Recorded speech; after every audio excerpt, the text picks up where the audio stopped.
It's totally ridiculous. Dem shutdown of Department of Homeland Security has ended after a record 76 days.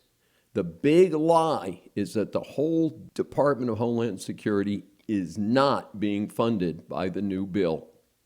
CBP, Customs and Border Protection, and ICE, two critical and forward-facing operations, that means they're out here with the people all the time, were not funded. That funding will depend on a process called reconciliation at some point in the future. The word needs to get out about the fact that this shutdown was the Dems acting against everyday Americans and their safety. The Dems' claim is that the ICE operation was hurting their voter base. Well, who's that? Illegals, including rapists, murderers, and former insane asylum inmates. Now, think about that position for a moment. Not having safe borders is a priority for the Dems. Biden proved that with 4 years of open borders. Yes, there were 2 unfortunate deaths at protests in Minneapolis. However, if the totally unjustified protest against ICE had not taken place, stoked by the radical Dems in politics, there would have been no such tragedies.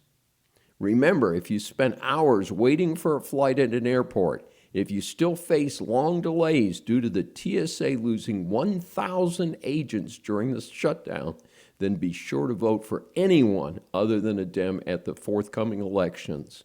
This is 100% the fault of the Dems. The Dems alone failed Americans over something as important as border security. They're not worried.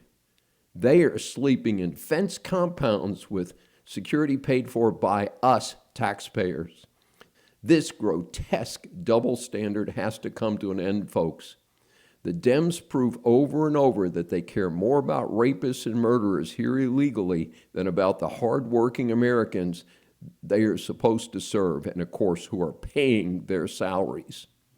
There is something else you can do. Vote with your wallets. Remember, go woke, go broke. My annual teaching conference is in Minneapolis this summer. I told them when the city was selected by my organization 2 years ago that I would not attend, so I did not register. The head of the organization just sent me an email mentioning that I had not yet registered for this summer. I've attended the 15 prior years.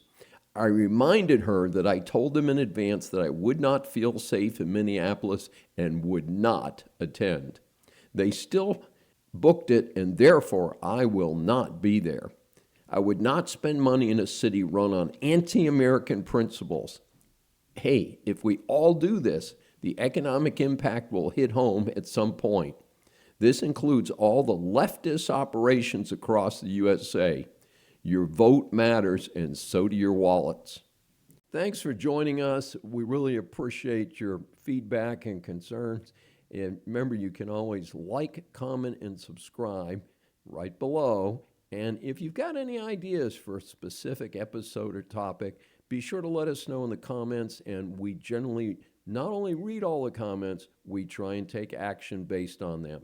And you can also see us at our website, drdavesavesamerica.com.